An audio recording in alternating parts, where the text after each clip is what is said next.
এ চুলকানি থামবার নয়। কৃষ্ণনগরে রামু ঘোষ নামে এক গয়লা বাস করত। তার বাপ পিতামহের আমলে অবস্থা অত্যন্ত খারাপ ছিল। রামু বড় হয়ে জাত ব্যবসা ধরে সঙ্গতি সম্পন্ন লোক হয়ে উঠল। তখনকার দিনে পূজা পার্বণ শ্রাদ্ধ যার যখন হতো, রামু ঘোষের দই না হলে লোকজনের খাওয়াই ভালো হতো না। রামু ঘোষের প্রায় 1000 দুগ্ধবতী গাভী ছিল। জমি জায়গা এত করে ফেলেছিল যে 1 বৎসর ধান হলে 12 বছর চলে যেত। যখন মানুষের দুঃখ গিয়ে সুখ আসে, তখন সকল দিকে তার জয় জয়কার হয়। রামু ঘোষের দইয়ের সুখ্যাতি চারিদিকেই ছড়িয়ে পড়েছিল। মহারাজ কৃষ্ণচন্দ্রের কানে রামু ঘোষের সুখ্যাতি উঠতে বিলম্ব হলো না।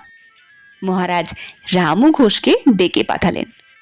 মহারাজের ডাক শুনে রামু হাত জোর করে এসে দাঁড়ালো। মহারাজ রামুকে দেখতে পেয়ে বললেন, রামু, তুমি নাকি আজকাল ভালো দই পাততে শিখেছ? বেশ বেশ, ভালো কথা। কাল আমাকে 1 হাঁড়ি দই দিয়ে যেও তো, পরীক্ষা করে দেখব। যদি ভালো হয় পুরস্কার পাবে, খারাপ হলে তোমায় শাস্তি ভোগ করতে হবে।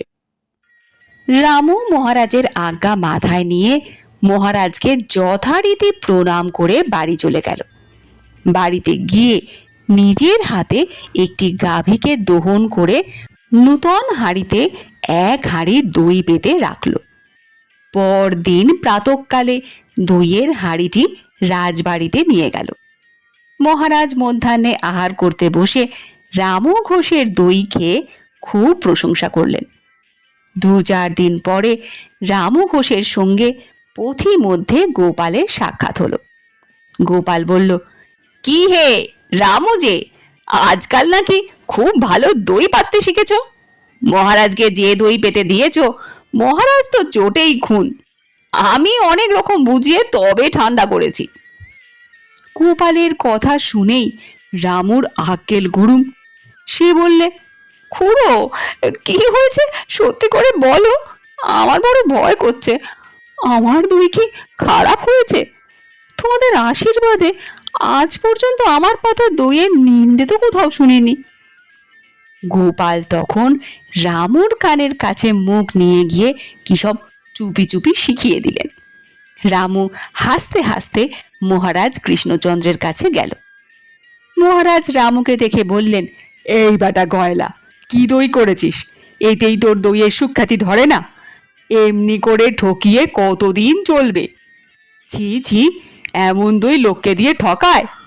রামু তখন আগে আগে করে মাথা চুলকিয়ে বললে, ধর্মাবতার, আমার দই কি হুজুরের পছন্দ হয়নি?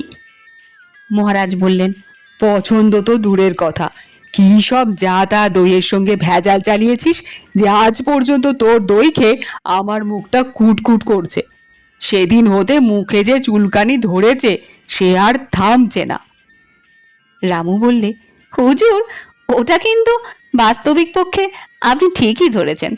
দইয়ের গুণই হচ্ছে ওই যে একবার খাবে, আবার না খেলে তার মুখ কুটকুটানি সারবে না। অনুমতি হলে কাল তাহলে আর 1 হাঁড়ি দই দিয়ে যাই।